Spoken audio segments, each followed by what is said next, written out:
झाला आणि इतकं सगळे राज्यातले प्रश्न असताना राज्य सरकार मात्र सरकार स्थिर करण्यात किंवा हो सरकार स्थिरच होतं.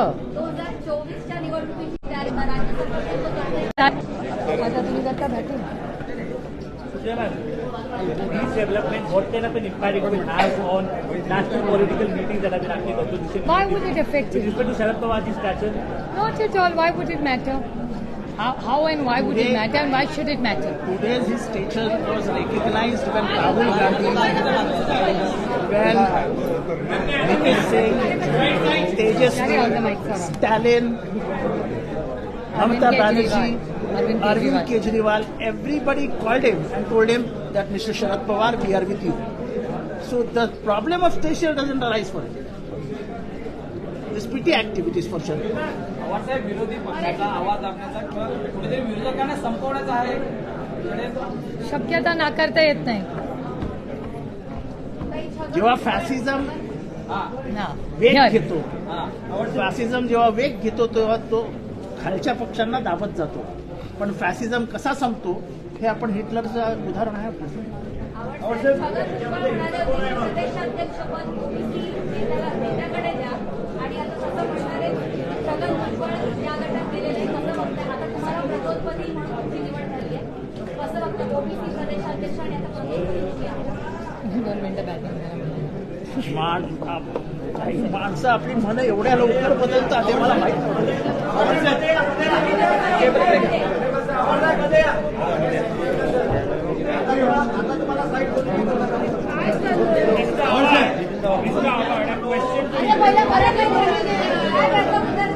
सर आज तुम्ही मगासपासून फोन करणं सुरू आहे आमदारांना संपर्क करणं सुरू आहे लिगल ओपिनियन घेत आहे 9 लोकांच्या विरुद्ध अपात्रतेची प्रक्रिया सुरू करण्यात येणार आहे काय सध्या परिस्थिती असं आहे. काही कायदेशीर बाबतीत आम्ही दिल्लीपासनं मुंबईपर्यंत सगळ्यांशी चर्चा करत होतो. पवार साहेब सगळ्यांशी बोलत होते, आमच्याशी बोलत होते आणि शेवटी त्यांचा होकार आल्यावरच पुढची कारवाई होणार. कारवाई आमच्या हातात नाहीच आहे. पवार साहेबांनी होकार दिला का अपात्रतेच्या कारवाईसाठी आता त्यांनी दिला का नाही हा तुम्हाला 5 मिनिटात समजेल. पवारांच्या बुंगलीवर फडणवीसांनी सिक्सर मारला आणि आता राष्ट्रवादीचा त्रिफळा उडालाय असं राणे म्हणतायत. वक्त राष्ट्रवादी आणि काँग्रेसने विरोधी पक्षनेते जे दिले होते ते सरळ आता भाजपच्या सोबत सत्ता स्थापन करताना दिसतात. आता पुन्हा तशी चूक होऊ नये यासाठी दोन्ही किंवा महाविकास आघाडीकडनं प्रयत्न केले जाणार का की असा विरोधी पक्षनेता जो दुसऱ्या गटात किंवा सत्ता पक्षात जाऊन नाही. आता मी आहे, मी जोपर्यंत आहे तुम्हाला मी सगळ्यांना खात्री देतो की मी काय पवार साहेबांना सोडणार नाही. आणि दुसरा झाला तर मला माहिती.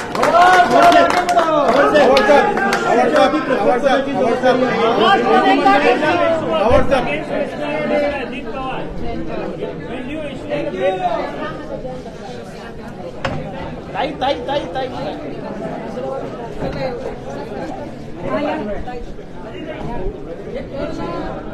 नाही बसा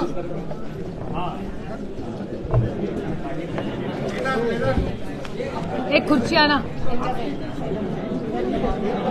एक खुर्ची आणा. अलीकडे मोठी अक्षरं पण दिसत नाही. चला नरेंद्र नाही पाटील साहेब जवळपास 2 तासापासून आम्ही थांबलो आहे.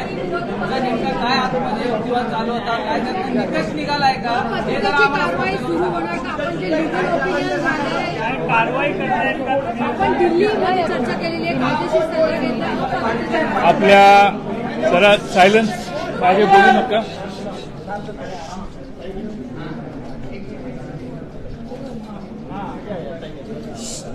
राष्ट्रवादी काँग्रेस पक्षाच्या काही सदस्यांनी 9 सदस्यांनी पक्षाच्या राष्ट्रीय अध्यक्ष व राज्य अध्यक्ष यांना कोणतीही कल्पना न देता पक्षाच्या धोरणाच्या पक्षाच्या हिताच्या विरोधी जाऊन राज्य मंत्रिमंडळात आज राज्यपाल भवनमध्ये जाऊन शपथ घेतलेली आहे आणि ती त्यांची कृती ही पूर्णपणाने बेकायदेशीर आहे. महाराष्ट्र राष्ट्रवादी काँग्रेस पक्षात आणि राष्ट्रीय राष्ट्रवादी काँग्रेस पक्षाचे अध्यक्ष शरद पवार साहेब यांना पूर्णपणाने अंधारात ठेवून करण्यात आलेली त्यांची कृती आहे आणि ही पूर्णपणाने बेकायदेशीर आहे. आणि म्हणून आज आम्ही आमचे एका सदस्यांनी आम्हाला याबद्दल तक्रार केली आणि ती तक्रार स्टेट डिसिप्लिन कमिटी जी आहे आमची दांडेगावकर साहेबांच्या अध्यक्षतेखाली त्या कमिटीकडे करण्यात आली, त्यांच्याकडे पाठवण्यात आली. त्यांनी त्याच्यावर विचार करून त्याबाबतीत चर्चा करून विचारविनिमय करून त्यांनी त्यांच्याकडे त्याची नोंद घेतली. आज त्यानंतर त्यांच्या सूचनेवरून राष्ट्रवादी काँग्रेस पक्षाच्या वतीने डिस्क्वालिफिकेशन पिटिशन आम्ही राज्याच्या विधानसभेच्या अध्यक्षांच्याकडे फाईल केलेलं आहे. त्यांना ईमेलवर ते पाठवण्यात आलेलं आहे. फिजिकल कॉपी त्यांच्याकडे पाठवण्याची आत्ताच व्यवस्था आम्ही करतोय. ती त्यांना काही तासात मिळेल. मी स्वतः त्यांच्याशी 4 वेळा मोबाईल फोनवर संपर्क साधायचा प्रयत्न केला. त्यानंतर व्हॉट्सअपवर त्यांना हे डिस्क्वालिफिकेशन पिटिशन मी व्हॉट्सअपवर पाठवलेलं आहे. ईमेलवरही गेलेलं आहे, व्हॉट्सअपवरही गेलेलं आहे आणि त्याचबरोबर त्यांच्या आय मेसेजवर देखील या व्हॉट्सअपला लवकर पाहण्याची त्यांच्याकडे विनंती केलेली आहे. आणि त्यात आम्ही त्यांच्याकडे मागणी केलेली आहे, उद्या अर्लीएस्ट अवरला त्यांनी या पिटिशनसाठी आम्ही जे डिस्क्वालिफिकेशनचं पिटिशन फाईल केलेलं आहे त्याबाबतीत आमची बाजू हिअरिंग देऊन आमची बाजू ऐकून घ्यावी, यासाठी आम्ही राज्याच्या महाराष्ट्र राज्य विधानसभेच्या अध्यक्ष श्रीयुत राहुल नार्वेकर यांच्याकडे पिटिशन फाईल केलेलं आहे. आमची अपेक्षा आहे की ते आम्हाला लवकरात लवकर हिअरिंग देतील. त्याचबरोबर या सर्वानंतर आम्ही इलेक्शन कमिशन ऑफ इंडियाला देखील आम्ही राष्ट्रवादी काँग्रेस पक्षाच्या वतीने याबाबतीत कल्पना दिलेली आहे आणि त्या संबंधात आम्ही हेही इलेक्शन कमिशन ऑफ इंडियाला सांगितलेलं आहे की आज महाराष्ट्रात मी बराच वेळ आपल्याला भेटू शकलो नाही कारण सतत फोनवर होतो. महाराष्ट्रातल्या जवळपास सर्व रँक अँड फाईल्स मधले राष्ट्रवादी काँग्रेस पक्षाचे कार्यकर्ते आज शरद पवार साहेबांच्या बरोबर आहेत. महाराष्ट्रातल्या सर्व जिल्ह्यातील पक्षाचे अनेक पदाधिकारी आणि फार मोठ्या प्रमाणात कार्यकर्ते हे पवार साहेबांच्या समर्थनासाठी बाहेर आलेले आहेत आणि त्यांनी शरद पवार साहेबांच्या नेतृत्वाचं समर्थन केलंय. आणि आज जी घटना घडलेली आहे त्याबद्दल त्यांनी अनेक ठिकाणी नाराजीचा सूर केलेला आहे, निषेधाचा सूर देखील दाखवलेला आहे. 9 आमदार म्हणजे ही पार्टी होऊ शकत नाही. 9 MLAs यांनी जी शपथ घेतलेली आहे ती पार्टीच्या प्रेसिडेंटना, राज्य आणि राष्ट्रीय प्रेसिडेंटना न सांगता केलेली त्यांची कृती आहे आणि त्याबाबत राष्ट्रवादी काँग्रेस पक्ष तातडीनं कायदेशीर पावलं उचलेल असं मी तुम्हाला दुपारी सांगितलेलं. त्याप्रमाणे आम्ही सर्व पावलं उचललेली आहेत आणि आम्हाला अपेक्षा आहे की राहुल नार्वेकर विधानसभेचे अध्यक्ष यांनी याबाबतीत आम्हाला लवकरात लवकर बोलवावं. त्याच्यासाठी फिजिकल या पिटिशन त्यांच्याकडे फाईल करण्याची व्यवस्था आम्ही केलेली आहे.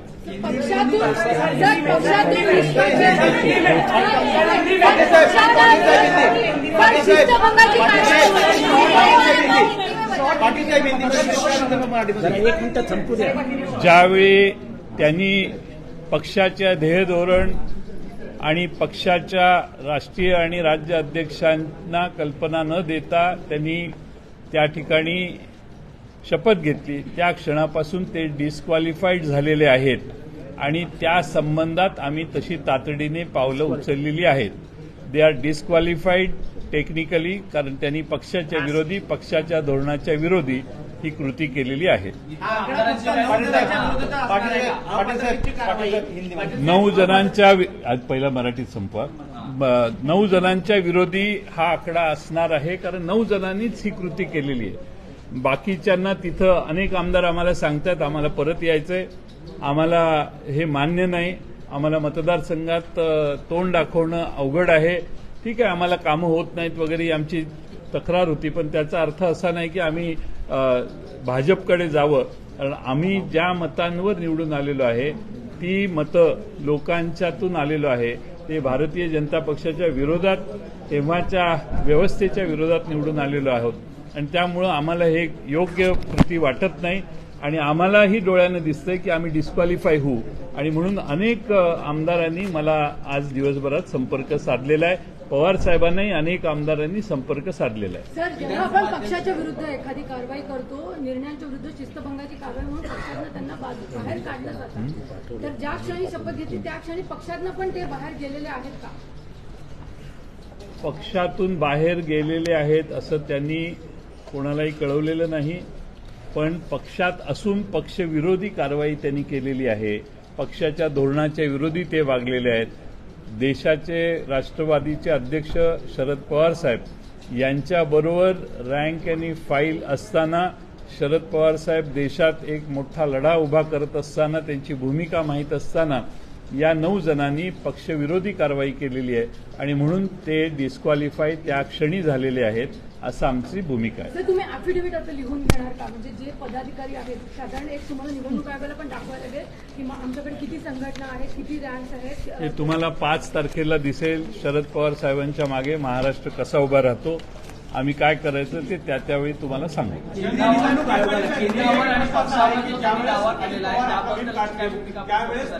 ज्यावेळेस अजित पवार आपला व्हीप काढतील त्यावेळेस तुमचा व्हीप लागू होईल की अजित पवारांचा व्हीप मान्य करावा लागेल, कारण त्यांना पण संधी त्यांच्या बाजूने मिळेल.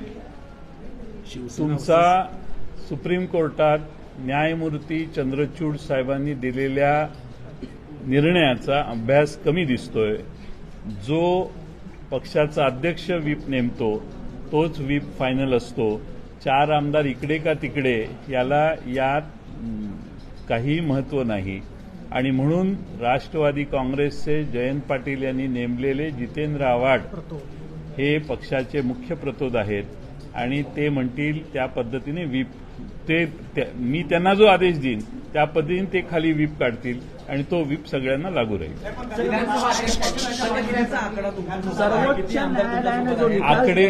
आकडेवारीमध्ये मी आज का जात नाही, तर बरेच आमदार आम्हाला सांगतात की नाही आम्हाला परत यायचंय. त्यामुळे मला त्या सर्व माझेच सहकार्य येते, त्यांच्यावर मला अन्याय करायचा नाही. पण ज्यांनी शपथ घेऊन पक्षाला धोका दिलेला आहे त्यांच्यावर मी कृती करायची भूमिका घेतलेली आहे. बाकीचे आमदार हे ज्यावेळी मतदारसंघात जातील त्यावेळी मला खात्री आहे की पवार साहेबांच्यावर प्रेम करणारी महाराष्ट्रातली जनता त्या सर्व आमदारांना सांगेल की आपण पवार साहेबांच्यावर राहिलं पाहिजे आणि ते आमदार पुन्हा राष्ट्रवादी काँग्रेसमध्ये येतील. आम्ही त्या सर्व आमदारांना योग्य ती संधी देण्याची प्रयत्न करू. ते बरेच आले तर आनंदच आहे, नाहीतर काही काळानं याच गोष्टी त्यांच्या बाबतीत नाईलाजाने आम्हाला कराव्या लागतील.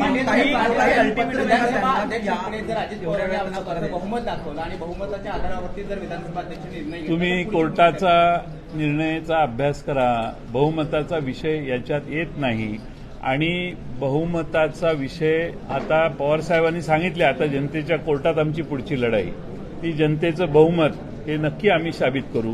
पण आज पक्षाचा अध्यक्ष या नात्याने जी कृती करणं आवश्यक होतं त्याप्रमाणे बेकायदेशीर झालेली जी शपथविधी आज झाला, ज्याच्यात विरोधी पक्षातल्या लोकांनी त्यांना 9 जणांनी शपथ दिली, त्याच्यासाठी सगळ्यांना बसून त्यांनी ॲफिडेव्हिट केले, तिथं काहीतरी सबमिट केलं असेल, राज्यपालांनाही सांगितलं असेल. आमचा त्यांना पाठिंबा आहे. खरं राज्यपालांनी पक्षाच्या अध्यक्षांच्याकडून कन्फर्मेशन करायला पाहिजे होतं की हे तुम्हाला मान्य आहे का म्हणून. तशी कोणतीही कृती, तसा कोणताही संपर्क राज्यपालांकडून आम्हाला करण्यात आलेला नाही. भगतसिंग कोश्यारी यांनी जी चूक केली तीच राज्यपाल रमेश बैस यांनी यावेळी सुद्धा केली असल्याचं पाहायला मिळत आहे. कोर्टात सुद्धा ते सिद्ध झालेलं होतं. आता मला राज्यपाल बैस यांच्याबद्दल आज कोणतीही भाष्य करायचं नाहीये. त्यांच्यासमोर काय सांगण्यात आलं, त्यांचा गैरसमज कसा करून देण्यात आला, या गोष्टी स्पष्ट झाल्यावर त्यावर बोलणं योग्य राहील.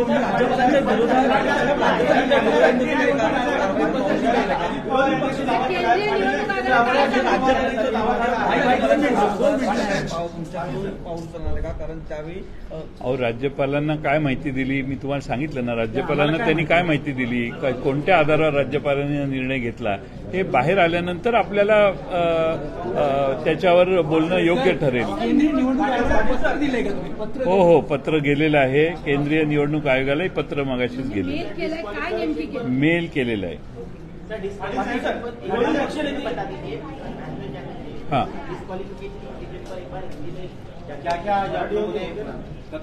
अभी बीच में मराठी में ना पूछे. जितेंद्र आव्हाड यांची निवड करण्यात आलेली आहे. काँग्रेसने देखील त्यावरती दावा केलेला आहे. याच्यावरती मीच बोलतो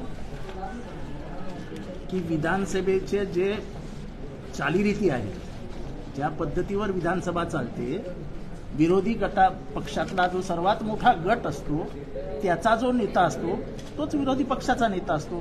त्याच्यात काही कायदेशीर कुठे म्हणजे काही चुकीचं काहीच नाही आहे. त्याच्यामुळे काँग्रेसने मागितलं आणि त्यांची संख्या जर जास्त असेल तर त्यांना आम्हाला द्यायलाच पाहिजे. हा काही, पण आज ती जागा खाली आहे आणि ती भरली गेली पाहिजे आणि ती कायदेशीर भरली गेली पाहिजे म्हणून ती कारवाई केली गेलेली. उद्या काय माहीत, सगळे आमदार परत आले तर 9 सोडून.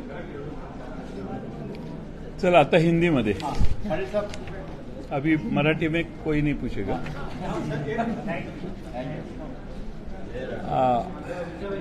आज महाराष्ट्र के मंत्रिमंडल में राष्ट्रवादी कांग्रेस के 9 विधायकों ने शपथ ग्रहण किया. शपथ लेने के बाद हमें ये पता पड़ा और उसी क्षण टेक्निकली वो डिस्क्वालीफाई हुए हैं और इसीलिए हमने डिस्क्वालिफिकेशन पिटीशन अभी थोड़े देर के पहले, कुछ समय के पहले हमने फाइल किया है. महाराष्ट्र के विधानसभा के अध्यक्ष साहब के पास हमने ईमेल पे ये डिस्क्वालिफिकेशन पिटीशन भेजा है. मैंने खुद विधानसभा के अध्यक्ष साहब को फोन 4 बार किया लेकिन उन्होंने उठाया नहीं. इसीलिए उनको मैसेज करके कहा है कि आप व्हाट्सएप पे देखिए, डिस्क्वालिफिकेशन पिटीशन हमने भेजा है. और व्हाट्सएप पे भी मैंने उनको कॉपी भेजी है डिस्क्वालिफिकेशन की. फिजिकली भी उनको डिस्क्वालिफिकेशन का हमारा पिटीशन फिजिकली भी पहुंचाने की व्यवस्था हमने अभी की है. और साथ में इसके बाद हमारे इलेक्शन कमीशन ऑफ इंडिया को भी हमने खत लिखा है और इलेक्शन कमीशन ऑफ इंडिया को हमने लेटर लिखे ये कहा है कि हमारे इसमें 9 लोगों ने ऐसा किया है, लेकिन हमारी जो राष्ट्रवादी कांग्रेस पार्टी है वो ये मान्य नहीं करती. और उसके बारे में हमने इलेक्शन कमीशन ऑफ इंडिया को भी कहा है कि कोई और आके हम पार्टी है करके कहने को जाए तो हम वहां हैं, हम पार्टी के नाते वहां मौजूद है और हमारी राष्ट्रवादी कांग्रेस पार्टी अस्तित्व में है. इसमें आज एक विधायक हमारे राष्ट्रवादी कांग्रेस के, उन्होंने हमारे डिस्क्वालिफिकेशन कमेटी जो है, डिसिप्लिन कमेटी, वो डिसिप्लिन कमेटी स्टेट की जो है उनको खत लिखा था और उसके ऊपर प्रोसेस करके उनके ऊपर एक्शन लेने का निर्णय डिसिप्लिन कमेटी ने दिया और उसके बाद में हमने डिस्क्वालिफिकेशन अभी फाइल किया है. और मुझे पूरा विश्वास है कि राहुल नार्वेकर जी जो हमारे विधानसभा के अध्यक्ष है, वो हमें उनको रिक्वेस्ट की है कि उन्होंने जल्द से जल्द कल सुबह हमारे पिटीशन के लिए हमें बुलाए, उन्होंने इनवाइट करना चाहिए और हमारी जो उसमें पिटीशन की साइड है वो सुन लेनी चाहिए. हमारे मुताबिक हम ये कहते हैं कि जिन लोगों ने 9 लोगों ने महाराष्ट्र राष्ट्रवादी कांग्रेस के खिलाफ जाके सरकार में स्वेरिंग इन सेरेमनी में वो शामिल हुए, उनके खिलाफ हमने डिस्क्वालिफिकेशन फाइल किया है और जिस क्षण उन्होंने शपथ ली उसी क्षण वो डिस्क्वालीफाई हुए हैं। अभी हमने विधानसभा के जो हमारी राष्ट्रवादी कांग्रेस पार्टी है, दोपहर में ही हमने जितेंद्र आव्हाड साहब को चीफ व्हिप के नाते उनको अपॉइंटमेंट दी है और वो अभी काम कर रहे हैं। वो अभी खुद जाके ये डिस्क्वालिफिकेशन के पेपर्स, डिस्क्वालिफिकेशन का पिटीशन उनको देने की कोशिश करेंगे। कोशिश है हमारी कि रात को ही उनको दिया जाए और हम समझते हैं कि एंटी पार्टी एक्टिविटी जिस क्षण उन्होंने राष्ट्रवादी के राष्ट्रीय अध्यक्ष शरद पवार साहब या स्टेट अध्यक्ष मैं जयंत पाटिल इनको कोई इन्फॉर्म न करते हुए ऐसा पॉलिसी राष्ट्रवादी कांग्रेस पार्टी ने कभी अपनाया नहीं है। ऐसे हमारी पॉलिसी के खिलाफ जाके उन्होंने राष्ट्रवादी कांग्रेस के जो धोरण है उसके खिलाफ जाके उन्होंने शपथ ग्रहण की है और जिस क्षण उन्होंने शपथ ग्रहण की है उस क्षण दे स्टैंड डिस्क्वालिफाइड और इसीलिए हमने अभी पिटीशन फाइल किया है। बाकी विधायकों के बारे में इलेक्शन कमीशन को भी हमने खत लिखा है और इलेक्शन कमीशन को ये कहा है कि हमारी पार्टी राष्ट्रवादी कांग्रेस पार्टी हमारे सारे rank end file of Maharashtra state और पूरे देश के है आदरणीय पवार साहब के साथ है और रैंक एंड फाइल जब पवार साहब के साथ है, पूरे देश के जो राष्ट्रवादी कांग्रेस के कार्यकर्ता है वो पवार साहब के साथ है। तो इसीलिए हमारी पार्टी ने इलेक्शन कमीशन ऑफ इंडिया को ये बताया है कि ये लोगों ने ये डिस्क्वालिफिकेशन की प्रोसेस की है और उनके बारे में हमने जो लिखा है वो उसमें लिखा है। पाटिल साहब, आपने कहा कि बाकी विधायकों को संपर्क में है, उनके बारे में अगर काफी विधायक हमारे से संपर्क कर रहे हैं और हमें कह रहे हैं कि वो वहां गए हैं, वो उनको ठीक नहीं लगता है और वो शायद वापस आने की इच्छा उनको जताते हैं। हम चाहते हैं कि वो लोगों के पास जाए, उनके कॉन्स्टिट्यूंसी में जाए, तभी भी उनको वहां के कार्यकर्ता बताएंगे कि ऐसा करना ठीक नहीं है। और मुझे पूरा विश्वास है कि महाराष्ट्र की जनता, पूरे कार्यकर्ता महाराष्ट्र के पवार साहब के साथ जुड़े हुए हैं, अभी नहीं कई सालों से जुड़े हैं और इसीलिए उनकी ये जो कृति है उस तरफ जाने की ये किसी को मान्य होगी नहीं और हम विश्वास रखते हैं कि ये सारे विधायकों को वापस आना है क्योंकि काफी लोग ऐसे कह चुके हैं। इसलिए आज उनके ऊपर हम डिस्क्वालीफाई नहीं कर रहे, उनको डिस्क्वालिफिकेशन का उनके खिलाफ पिटीशन नहीं कर रहे, उनको थोड़ा सा समय यानी उनके सामने क्या कागज रखे वो भी उनको मालूम नहीं, किसके ऊपर उन्होंने सिग्नेचर किया वो भी उनको मालूम नहीं। काफी सदस्य बोलते हमें मालूम ही नहीं, उन्होंने सामने 2 जन बैठे थे, वो कागज रखते थे, हम साइन करते थे, वो पूरा कागज भी पढ़ने को हमें मौका नहीं देते थे और इसीलिए काफी विधायक शायद वापस आएंगे, ऐसी हमें अपेक्षा है। कल सुबह पवार साहब सातारा जा रहे हैं, कराड़ जा रहे हैं, स्वर्गीय यशवंतराव चौहान साहब के समाधि का दर्शन वो करने जा रहे हैं और मुझे पूरा विश्वास है वहीं से उनकी महाराष्ट्र की यात्रा फिर एक बार शुरू होगी। 83 इयर्स ओल्ड शरद पवार जी आज फिर एक योद्धा के स्वरूप से लोगों के सामने जा रहे हैं और मैं पूरा विश्वास करता हूं कि महाराष्ट्र में जो राजनीति चल रही है, तोड़फोड़ की राजनीति चल रही है, महाराष्ट्र को यह अनुभव कभी भी नहीं हुआ था, लेकिन एक बार शिवसेना के बारे में ऐसा हुआ और दूसरी बार एक ही टर्म में आज राष्ट्रवादी के बारे में ऐसा ही होने जा रहा है और इसीलिए महाराष्ट्र की जनता पवार साहब के साथ महाविकास आघाड़ी के साथ रहेगी। आपको लगता है कि सुप्रीम कोर्ट ने जिस तरह से वर्डिक्ट में कहा था कि लेजिस्लेटिव पार्टी अलग होती है और मुख्य पार्टी अलग होती है, तो उसमें मुख्य पार्टी को पूरे अधिकार रहते हैं लेजिस्लेटिव पार्टी के पास भले किसी विधायक वही है। एक सवाल और आपके पास कराडला पवार साहेब जाणार आहेत। पुणेपासून मला मुंबईत थांबणं आवश्यक आहे म्हणून मी मुंबईत थांबणार आहे। पवार साहेब कराडला पुण्यातून जाणार आहेत। सर, मराठीमध्ये शिंदे गट ज्याप्रमाणे बाजूला गेला तेव्हा त्यांना गद्दार बोललं गेलं, आता राष्ट्रवादीमधून गट बाहेर गेल्यानंतर गद्दार करू शकतो. असं आहे की शिंदे गटाच्या वेळी काय झालं, त्या लोकांचा शिवसेनेशी फारसा संपर्क नव्हता, कारण त्यांना गुवाहाटीलाच जावं लागलं. इथं आमचे आमदार जे विरोधी गेले आहेत त्यांची गद्दारी अजून सिद्ध झालेली नाही, कारण ते आमच्या संपर्कात आहेत. पवार साहेबांना बोलतायत, सुप्रियाताईंना बोलतायत, आव्हाड साहेबांना बोलतायत, नरेंद्र वर्मा इथं आहेत, सगळे बोलतायत. त्यामुळं आज आम्ही त्यावर काही भाष्य करणार नाही. Thank you. Good night. Good night.